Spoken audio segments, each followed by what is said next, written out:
મારી અરે તમારે અહીંયા સાહેબની વચ્ચે હું વધારે ડિસ્ટર્બ નહીં કરું અને અહીંયા સાહેબને રિક્વેસ્ટ કરીશ કે આપણને નોલેજ આપે. So please welcome doctor Jayesh Patel sir.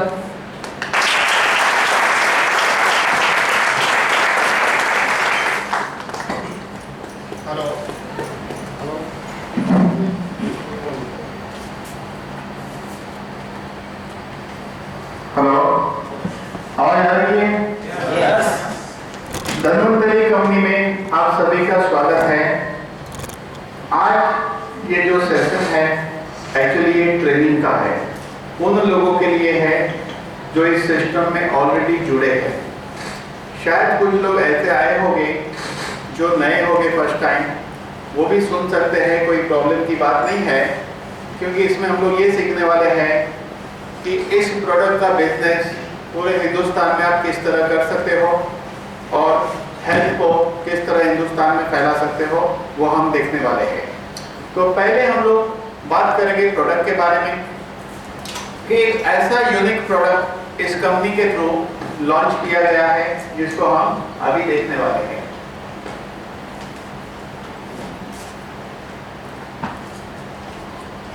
देखिए, आज आपको प्रोजेक्टर पे नहीं बताया जा रहा है, जनरली प्रोजेक्टर यूज करते हैं, लेकिन आज ये दो तरह की ट्रेनिंग है, product training plus business training. ये फाइल इसलिए यूज की गई है कि आपको इसका उपयोग करना होगा प्रोडक्ट को लोगों को समझाने के लिए। तो हम लोग पहले प्रोडक्ट की बात करेंगे, फिर बात करेंगे कि इसका बिजनेस कैसे किया जा सकता है। 200 ईयर से एक रिसर्च चल रही थी, यानी कि पिछले 200 साल से एक रिसर्च चल रही थी। ह्यूमन बॉडी हेल्दी है तो क्यों है और बीमार है तो क्यों है। ये रिसर्च कंप्लीट हुई 1986 से 2006 के बीच में। तो इसको इंडिया में इंट्रोड्यूस किया डॉक्टर विजय भटकर ने। आप बोलोगे हमने तो इनका नाम नहीं सुना है, लेकिन ये भारत रत्न है। इन्होंने सुपर कंप्यूटर परम ढूंढा था। आज आपके घर घर में जो कंप्यूटर है वो इनकी देन है, इनकी मेहरबानी है, इनकी वजह से ये हुआ है। ये एक भारत रत्न है। इनका अभियान है हेल्दी इंडिया, इसलिए इन्होंने इस मॉलिक्यूल को पूरे एशिया के लिए 2027 तक एक मोनोपोली कॉन्ट्रैक्ट साइन किया है। इस हेल्दी इंडिया अभियान को चला रहे हैं धन्वंतरी कंपनी के जरिए। ये हेल्दी इंडिया अभियान चल रहा है। धन्वंतरी कंपनी के चेयरमैन है डॉक्टर रमेश पाटिल, जो एमडी डॉक्टर है, गोल्ड मेडलिस्ट है, जिनकी 2 हॉस्पिटल है, सिटी स्कैन सेंटर है, कैथलैब है, जहाँ बाईपास वगैरह होता है। डॉक्टर रमेश पाटिल ने 7000 पेशेंट पर क्लिनिकल ट्रायल लेने के बाद इस प्रोडक्ट को मार्केट में लॉन्च किया है। और सबसे सरप्राइज की बात है 39 केस के ब्लॉकेज ठीक हो चुके हैं। आपको पता है हार्ट के ब्लॉकेज के लिए ऑप्शन क्या है? बाईपास करना पड़ता है। 4 लाख का खर्चा होता है बाईपास करने में, और दोबारा भी ब्लॉकेज तो हो सकता है। पैरालाइज पेशेंट है, सोरियासिस पेशेंट है, प्लेटलेट के पेशेंट, ऐसे तरह तरह के पेशेंट पे R&D हुआ है। उसके बाद ये प्रोडक्ट मार्केट में लॉन्च किया गया है। अब हम बात करेंगे, दुनिया की एक बड़ी संस्था है जिसका नाम है WHO। सुना सबने है, वर्ल्ड हेल्थ ऑर्गेनाइजेशन, जानते हैं काफी लोग, लेकिन ज्यादातर लोग ये नहीं जानते हैं कि WHO हेल्थ के बारे में क्या कहता है। बहुत कम लोग WHO के हेल्थ के डेफिनेशन को समझे हैं और समझा पाए हैं। तो हम उस डेफिनेशन में लिखा है physical health, mental health and social health. 3 प्रकार की हेल्थ की बात की गई है। पहले हम बात करेंगे फिजिकल हेल्थ की। फिजिकल हेल्थ यानी शारीरिक स्वास्थ्य, सिर के बाल से पैर के नाखून तक अगर कोई बीमारी है तो ढूंढने के लिए मशीन है, डायग्नोस हो सकता है। क्वेश्चन है इलाज के बारे में। आज से 50 साल पहले, 100 साल पहले डॉक्टर कम थे, पेशेंट कम थे। आज डॉक्टर बढ़ गए हैं, पेशेंट बढ़ गए हैं। होना क्या चाहिए? डॉक्टर बढ़ने से पेशेंट बढ़ना चाहिए कि कम होना चाहिए? कम होना चाहिए। जबकि हुआ क्या है? पेशेंट बढ़ गया है। कारण क्या है? नहीं पता। सिर्फ हड्डी की बीमारी की अगर बात करें हम, हड्डी की बीमारी, पैर के एड़ी में एक बीमारी होती है कैल्केरियस पर, कोई इलाज नहीं है, स्टेरॉइड के इंजेक्शन देना पड़ता है या तो गादी वाले चप्पल पहनो। थोड़ा ऊपर जाएगी घुटना, आर्थराइटिस क्योर नहीं है, फाइनल ऑपरेशन करना पड़ता है, वो भी कब तक चलेगा पता नहीं है। उसके ऊपर जाएंगे हिप में एक डिसीज होती है एविस्कुलर नेक्रोसिस, इलाज नहीं है। Lumbar spondylitis, spondylosis, slip disc नोज कंप्रेशन, नो क्योर। सेम बीमारियां सर्वाइकल में होती है, frozen shoulder, tennis elbow, carpet tunnel, rheumatoid arthritis, ऐसी तरह तरह की हड्डियों की बीमारी है, इलाज नहीं है। ये मैं कहता हूँ ऐसा नहीं, आप जाके किसी डॉक्टर को पूछिए, शायद कोई डॉक्टर भी यहाँ बैठे होंगे, डेफिनेटली नहीं इलाज होता है। ज़्यादातर केस में पेन किलर दिया जाता है। नर्वस सिस्टम की बीमारी की अगर बात करें तो बहुत थोड़ी सी बीमारी का इलाज है। नर्वस सिस्टम की शायद ही कोई बीमारी ठीक होती है। Parkinson, multiple sclerosis, neurofibroma, motor neuron disease, Alzheimer नहीं क्योर होता है। इतनी बीमारियां बढ़ चुकी, इलाज नहीं है। तो पहले बीमारियां कम थी क्योंकि बीमारियों के कारण कम थे। अगर पहले भी बीमारियां बहुत होती तो पहले भी क्योर नहीं होती थी, बीमारी के कारण कम थे। और बीमारी के कारण बढ़ गए लेकिन बीमारी का इलाज नहीं। डायग्नोस में हम आगे बढ़े, आगे और बातें हम देखेंगे। फिर बात करेंगे मेंटल हेल्थ की, यानी कि मानसिक स्वास्थ्य। हर शारीरिक बीमारी के पीछे मानसिक मेंटल हेल्थ का बड़ा रोल होता है। इसीलिए मेडिकल भाषा में हर बीमारी को साइकोसोमेटिक कहते हैं। हम सिर्फ शरीर नहीं है, हम मन भी है। शरीर और मन दोनों के कॉम्बिनेशन से हम बने हैं। अगर आपका मन बीमार है तो शरीर बीमार होगा, शरीर बीमार है तो मन बीमार हो सकता है। कुछ एक एग्जांपल लेंगे, जिसके सिर पे बोझा होता है उसको पैरालाइज होता है। मेरे पास एक मरीज आए थे 67 ईयर के, मेरे पास आने के 2.5 साल पहले उनको लकवा हुआ था। हमने उनको कहा आपके सिर पे कुछ बोझा है क्या? उन्होंने कहा कोई बोझा नहीं है, मेरे पास इतने पैसे हैं कि मेरी 7 पीढ़ी खा सकती है। मैंने कहा बहुत अच्छी बात है, कल से मुझे 8वीं पीढ़ी समझो, मैं अपना धंधा बंद करता हूँ। बोले नहीं ऐसा नहीं हो सकता। मैंने कहा कोई बात नहीं, मैं अपना धंधा चालू रखता हूँ। इंक्वायरी करने में पता चला पहला लड़का 42 ईयर कुछ नहीं करता था, दूसरा लड़का 40 ईयर कुछ नहीं करता था, तीसरा लड़का 37 कुछ नहीं करता था। क्या है ये? बोझा। शायद यही घटना धीरूभाई अंबानी के साथ हुई थी। गुजर जाने के 13 साल पहले लकवा हुआ, गुजर जाने के 14 साल पहले उन्होंने पैसा कमाया, यानी 98 में इतना पैसा कमाया कि उनको डाउट हो गया मेरे दोनों ये बच्चे संभाल पाएंगे कि नहीं, क्योंकि 98 में धीरूभाई अंबानी फेमस नहीं थे, लकवा 99 में हुआ। और जब गुजर गए तभी तक भी डिफेक्ट थी, अच्छे नहीं हुए थे कभी वो। क्योंकि बच्चा होनहार है कि नहीं आप क्या समझते हो उसके ऊपर है। आप उसको बोझा समझते हो तो बोझा है। जिसको डर है उसका घुटना खराब होता है। वाजपेयी जी को हमेशा भय रहता है देश का क्या होगा। आज भी वो चल नहीं पाते, दुनिया के सबसे अच्छे डॉक्टर ने उनका ऑपरेशन किया है। 5-6 साल पहले ऑपरेशन हुआ था, बम्बई में वो आए थे, तो कई लोगों ने, मेरे दोस्तों ने कहा कि वाजपेयी जी बम्बई आ रहे हैं। मैंने कहा कोई बात नहीं, मुझे कोई ऑब्जेक्शन नहीं है, भले आए। क्यों ऑब्जेक्शन लेने का? मैं भी दिल्ली जाता हूँ तो ऑब्जेक्शन नहीं लेते हैं वो, कोई कहीं भी आ जा सकता है, कोई प्रॉब्लम नहीं है। मैं भी कई बार दिल्ली गया हूँ। तो जिसको फाइनेंशियल इनसिक्योरिटी, पैसा है तो चले जाने का डर, नहीं है तो नहीं आने का डर, ऐसे लोगों को रीढ़ की हड्डी में प्रॉब्लम होता है, स्पाइनल कॉर्ड प्रॉब्लम होती है। ये कुछ एग्जांपल मैंने दिए हैं, लेकिन हर बीमारी के पीछे मानसिक स्थिति। मैं सिंपल एक मैसेज देना चाहूंगा आपको बीमारी कोई भी हो, आपको क्या ढूंढना है? सुबह उठने से रात को सोने तक आपको कौन सी चीज यहाँ तकलीफ देती है, उसका सबसे पहले सॉल्यूशन करो। कौन सी चीज यहाँ तकलीफ देती है उसका सॉल्यूशन करो। फिर ऑफलाइन है कि डाउनलाइन है, जो भी है देख लो। अभी बिजनेस की बात कर रहे हैं इसलिए वो भी बात आएगी। ऑफलाइन है डाउनलाइन है क्या है देख लो, क्योंकि वही चीज बहुत इंपॉर्टेंट है। अब बात करेंगे सोशल हेल्थ की। मेरा दोस्त अगर मेरे मोहल्ले में सबसे बड़ी बिल्डिंग बनाता है तो सबसे ज्यादा खुशी किसको होगी? मेरे दोस्त को होगी। क्यों? क्योंकि आप ये सोचेंगे ये पिछली बेंच पे बैठता था, पीछे से तीसरा नंबर आता था, इसका होमवर्क मैं करता था, आज बड़ा आदमी कैसे हो गया? प्रश्न खड़ा होता है। ऐसे कामयाब इंसान के पुराने दोस्त उससे दूर हो जाते हैं, हमने देखा है। उसमें गलती उस कामयाब इंसान की नहीं है।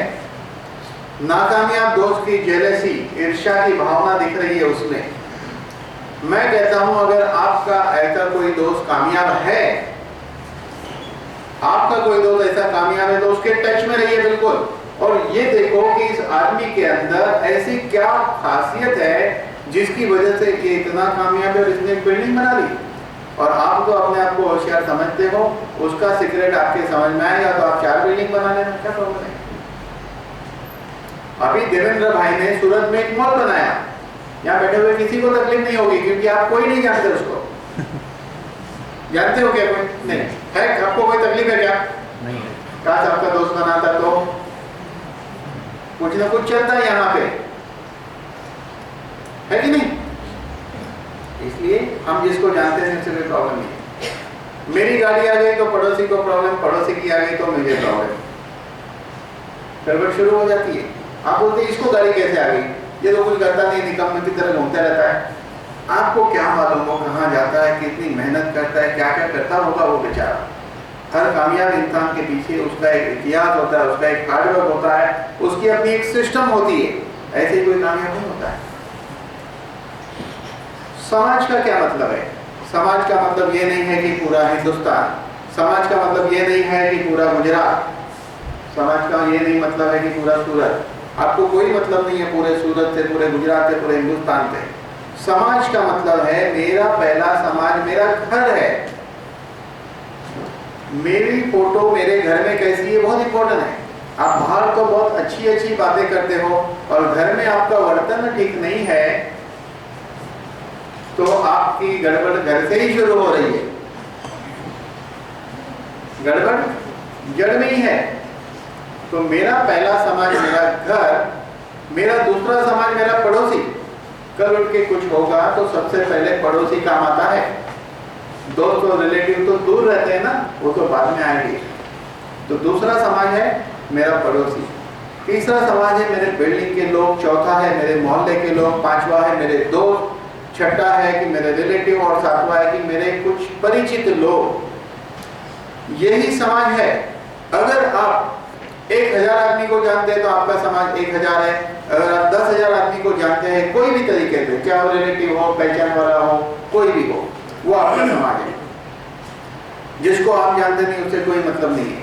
हर आदमी अगर अपने समाज में, जैसे आप 10,000 आदमी को जानते हो, उसमें आप अपनी इमेज बनाते हो, ऐसा हर आदमी ऐसा करना शुरू करे तो आपका समाज में आपकी वैल्यू बनेगी। हर आदमी ऐसा करेगा तो एक अच्छा देश का निर्माण हो सकता है। ऐसी अद्भुत व्याख्या WHO ने दी है। लेकिन ये व्याख्या की बात करें तो फिजिकल हेल्थ के लिए हम क्या जानते हैं, क्या करते हैं, मेंटल हेल्थ के लिए हम क्या जानते हैं, क्या करते हैं, सोशल हेल्थ क्या, ये तो पता ही नहीं था कभी। तो इस चीज पे गौर कीजिएगा जो मैंने कहा, थोड़ा सोचना शुरू करिए, थोड़ा जीवन में उतारना शुरू करिए, डेफिनेटली लाइफ चेंज हो जाएगी। बात छोटी है लेकिन बहुत काम की है, समझ में आई तो पूरी जिंदगी सफल होगी। तो बात कर रहे थे फिजिकल हेल्थ की। मैंने कहा था डॉक्टर बनने से पेशेंट बड़ा है। क्यों? क्योंकि आज से 50 साल पहले हवा पानी खुराक अच्छा था। आज से 50 साल पहले हवा पानी खुराक अच्छा था। आज हर आदमी सूरत में 4 सिगरेट पी रहा है, इतना धुआं है। हर आदमी अहमदाबाद में 5 सिगरेट पी रहा है, इतना धुआं है। हर आदमी कानपुर में 15 सिगरेट पी रहा है, इतना धुआं है। हर आदमी बंबई में 7 सिगरेट पी रहा है, इतना धुआं है। सबसे ज्यादा हम क्या लेते हैं? हवा लेते हैं, छोड़ते कितनी बार? कम से कम 21,600 बार हम सांस लेते हैं और छोड़ते हैं, जो पोल्यूटेड है। हवा के बाद अगर बात करें तो पानी की, बंद पाइपलाइन से आता है, बरसों पुरानी पाइपलाइन है, सूरज की रोशनी गिरती नहीं है, क्लोरीन से प्यूरिफाई होता है, ऐसा पानी आता है। आप खुद अपनी बिल्डिंग का देख लीजिए, 30 साल पुरानी बिल्डिंग है तो 30 साल पुरानी पाइपलाइन है। आपके एरिया में कितने साल पहले पाइपलाइन डाली आपको पता ही नहीं होगा। कई जगह तो अंग्रेजों की डाली हुई पाइपलाइन चल रही है अभी तक। हाँ, सच्चे, 100% सच्चे। ऐसा पानी मिल रहा है हमें। खाना, ये जो खाना है कहीं ना कहीं हर जगह केमिकल वाला खाना है। दिल्ली में एक कंपनी 13 साल से शुद्ध घी बेचती थी। दिल्ली में एक कंपनी 13 साल से शुद्ध घी बेचती थी, जानवरों की हड्डी से बनता था। कहीं ना कहीं हम सब खा चुके हैं और हम लोग वेजिटेरियन है। ये खुशी की बात है।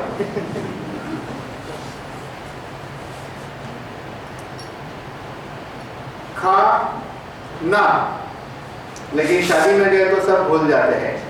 खा खा ये हो जाता है कि नहीं? कितना बढ़िया शब्द है खाना। हिंदी के जितने भी शब्दों के पीछे ना लगता है वहां लिमिट चाहिए। खाना, चलना, देखना, उठना, दौड़ना, मरना। अरे यहाँ तक मजेदार बात है, हमारे बुजुर्ग लोग कितने समझदार, कितने जानकार, जबरदस्त थे। इंग्लिश में कहते हैं डिस्पेंसरी, हिंदी में कहते हैं दवा खाना। फिर भी हर आदमी को दवा खाने का कुछ हुआ कि चलो डिस्पेंसरी में दवा खाना का मतलब ये दवा नहीं खाने का, सिंपल उसमें मीनिंग छुपा हुआ है। कितना गुड मीनिंग है ये, आप सोचिए, गजब की भाषा है ये सब। तो ऐसा खाना मिलेगा पोल्यूटेड। बात करें तो स्मोकिंग, ड्रिंकिंग, गुटखा यानी कि नशा। हम देख रहे हैं कोई गुटखा खा रहा है, कोई शराब पी रहा है, कोई सिगरेट पी रहा है। ये नशा क्यों कर रहा है? तो क्योंकि जिंदगी में नशा नहीं है। जिंदगी में नशा नहीं है। क्यों नशा नहीं है? क्योंकि पता ही नहीं है नशा क्या है। नशा हर चीज में है, नशा हर चीज में है। हमें पीना ना आया, जिंदगी खूबसूरत है, हमें जीना ना आया। तो नशा उस हद पे होना चाहिए कि आप बोलो तो नशा आना चाहिए, खाओ तो नशा आना चाहिए। जिंदगी की हर क्षण नशे में होनी चाहिए। जिंदगी नशे में गुजर जाए तो जिंदगी सफल हो गई। तो जब ये बात समझ में आ जाएगी तो क्या होगा? नशा हर चीज में है, हमें पीना आ गया, जिंदगी खूबसूरत है, हमें जीना आ गया। तो आज से कोशिश ये करो कि जिंदगी की हर क्षण खुश रहने की कोशिश करो, जीवन में अच्छे कार्य करो, हर क्षण आपको अच्छा लगेगा, मजा आएगा। उसके बाद हम देखेंगे लेजी लाइफस्टाइल है, जीवन में हार्डवर्क कम हो चुका है, सॉफ्ट ड्रिंक बहुत पी रहे हैं लोग, स्ट्रेस, तनाव है हर मोड़ पे। कई लोगों को यहाँ पहुंचना था टाइम पे, रास्ते में ट्रैफिक बहुत है तो अंदर हलचल हो रही है, सिग्नल पे गाड़ी रुक गई, अंदर हलचल हो रही है, लिफ्ट के लिए बटन दबाओ, लिफ्ट जल्दी ऊपर नहीं आया तो अंदर हलचल हो रही है, जिसको हम इम्पेशेंट कहेंगे, उतावलापन कहेंगे, उसी को स्ट्रेस कहा जाता है। मनुष्य का सबसे बड़ा दुश्मन है। जो लोग पढ़ाने वाले प्रोफेसर होते हैं ना, उनको बड़ा स्ट्रेस होता है पढ़ाने का। कई लोग क्या जब पढ़ाते हैं तो उनको ये टेंशन होता है सामने वाले को समझ में आ रहा है कि नहीं, भूल जाओ उनकी बात। मैं अच्छा सिखा रहा हूँ, उनको समझ में आएगा, कॉन्फिडेंस होगा, फिर भी समझ में नहीं आया तो फिर वो सीखने के लायक ही नहीं है। पढ़ाने वाले के लिए मेरा मैसेज है,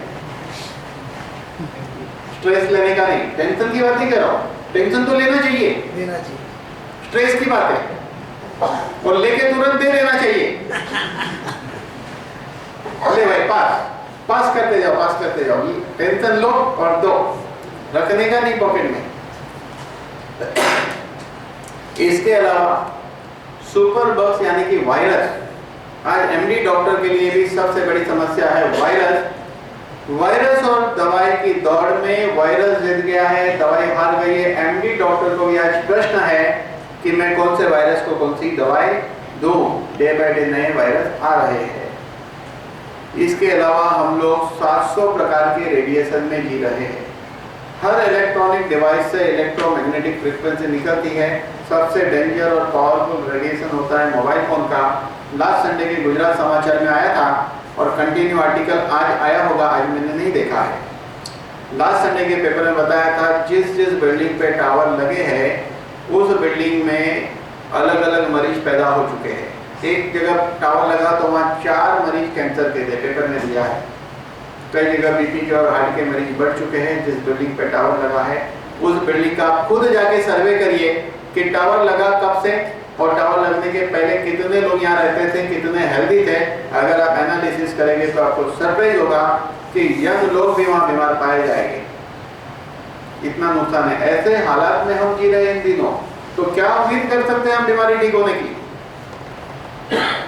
डॉक्टर बढ़ेंगे, पेशेंट बढ़ेंगे। ऐसी कंडीशन में कुछ अद्भुत रिसर्च चाहिए जिसकी हम बात करने वाले हैं। इन सब हालातों की असर हमारे शरीर पर होती है, जिसको मेडिकल भाषा में ऑक्सीडेटिव स्ट्रेस कहते हैं। ये ऑक्सीडेटिव स्ट्रेस सेल्यूलर लेवल पर होता है। बॉडी बनी है 60 ट्रिलियन सेल से बॉडी बनी है। सेल से टिश्यू बनता है, टिश्यू से ऑर्गन बनता है, ऑर्गन से सिस्टम और एक शरीर का निर्माण होता है। ये ऑक्सीडेटिव स्ट्रेस घुटने के सेल पे होगा तो घुटने की बीमारी, किडनी के सेल पे होगा तो किडनी की बीमारी, बॉडी के जिस हिस्से पे होगा उसके संबंधित बीमारी होती है।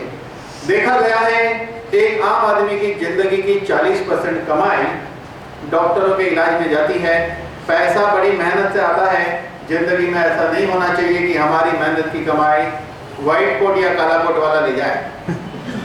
यहाँ पे भी कुछ काले कोट वाले हैं, उनके बारे में बताऊंगा बाद में। चलिए, ये देख रहे हो हेल्दी फैमिली, 2 मोटे आदमी, हस्बैंड वाइफ, बच्चे भी थोड़े थोड़े मोटे ही है ना? Healthy family. लेकिन ये हेल्दी नहीं, ये हैप्पी फैमिली है। इसको देख के ही पता चलता है ये खुशी के लिए बहुत कुछ कर रहा है, लेकिन हेल्थ के लिए कुछ भी नहीं कर रहा है।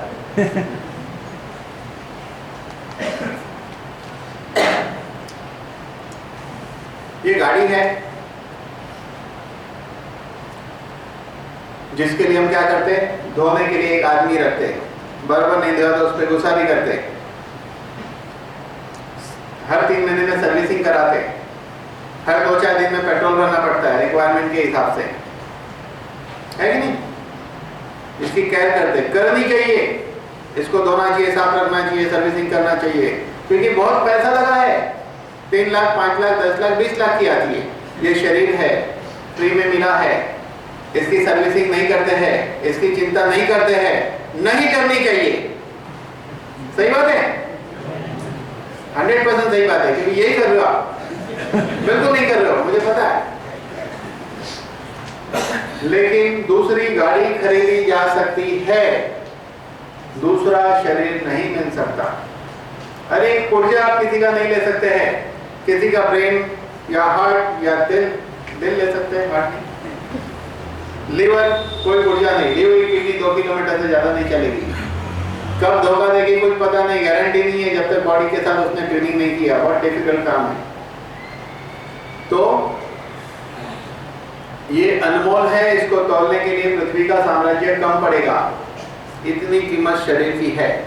बैंक बैलेंस बढ़ता है तो दिखता है, बैंक बैलेंस घटता है तो दिखता है, लेकिन शरीर का बैलेंस एक उम्र के साथ सिर्फ घटता है, घटता है, घटता है। उसे हम देख नहीं सकते, बैंक बैलेंस को देख सकते हैं क्योंकि पासबुक है। ईश्वर ने कहा हमें पासबुक दी होती कि हम देखे बैलेंस क्या है।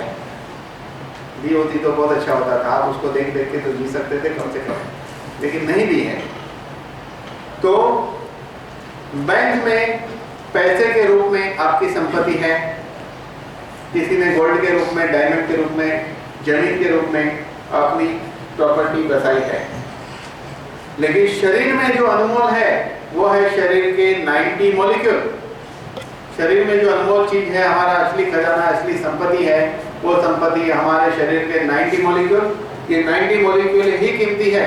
इसमें के कोई ना कोई मॉलिक्यूल वीक होते हैं या खत्म होते हैं, और उसकी वजह से जब बीमारी होती है तो उसका कोई सॉल्यूशन नहीं है, फिर से वही मॉलिक्यूल चाहिए।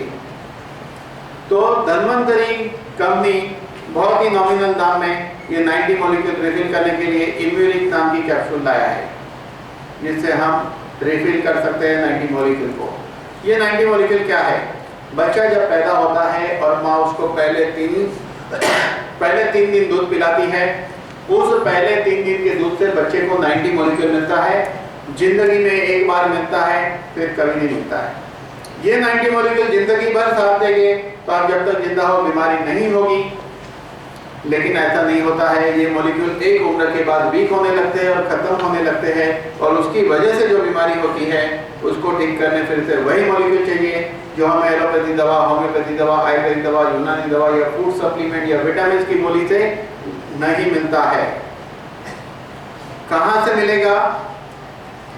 तो साइंस को पता चला, गाय जब बच्चा पैदा करती है, गाय जब बच्चा पैदा करती है तो पहले 3 दिन के दूध में सेम 90 मॉलिक्यूल है, 4 गुना पावरफुल है। ये इम्यूनिटी बनी है पहले 16 घंटे के दूध से 90 मॉलिक्यूल डिराइव करके इम्यूनिटी बनी। इस पहले 3 दिन के दूध को आयुर्वेद ने गोपीयूष कहा है। लेकिन हम बात करेंगे 200 साल के इतिहास की।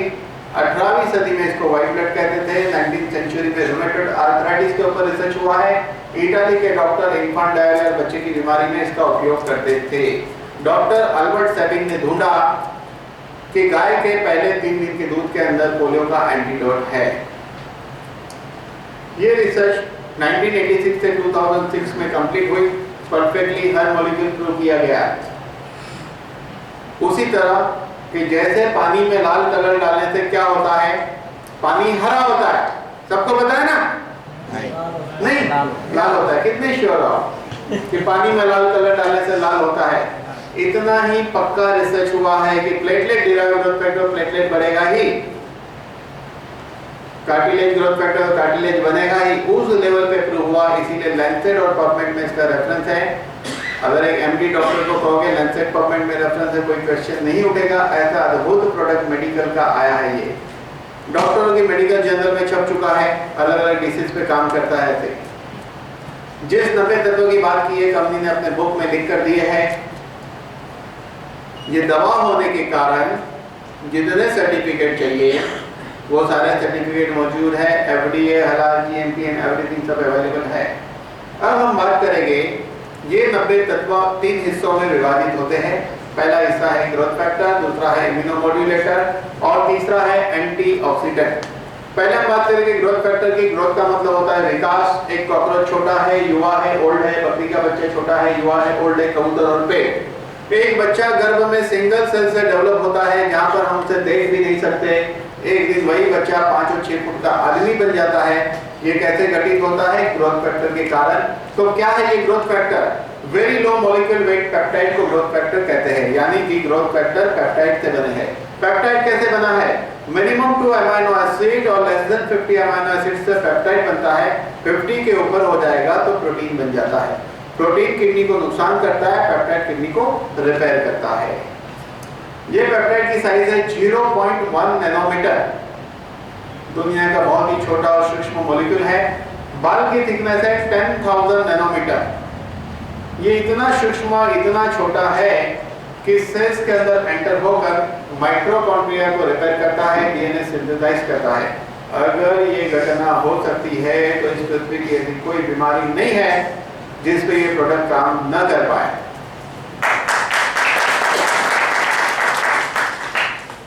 अब असली बात पे आएंगे हम। ये सारे ग्रोथ फैक्टर इसमें है, मैं बोलूंगा, वहां से देखेगा नहीं, मुझे मालूम है। ये सारे ग्रोथ फैक्टर है। जो लोग इंटरनेट जानते हैं और पढ़ना चाहते हैं, कंपनी की बुकलेट में भी है। गूगल में एक एक ग्रोथ फैक्टर को डाल के देखिए। रोज 5 घंटा पढ़ोगे तो 1 से 3 साल तक पढ़ाई करनी पड़ेगी, तभी भी आपका अभ्यास खत्म नहीं होगा। दुनिया में इतना संशोधन इस ग्रोथ फैक्टर पे हो चुका है। अब हम बात करेंगे पहले ग्रोथ फैक्टर पे, जिसका नाम है एपिडर्मल ग्रोथ फैक्टर। इसका काम है सेल प्रोलिफरेशन, यानी कि हमारा शरीर सेल से बना है। कंटिन्यूस सेल्स मरते पैदा होते, घटना चलते रहती है। उस घटना को अच्छी तरह होने देना, वो काम है एपिडर्मल ग्रोथ फैक्टर का। सेल डिफरेंशिएशन, यानी कि एक इंसान का घुटने का सेल डिजनरेट हो रहा है, किडनी का, ब्रेन का या शरीर के कोई भी हिस्से का, तो epidermal growth factor cell proliferation के दौरान ये नक्की करता है किसने क्या बनना है।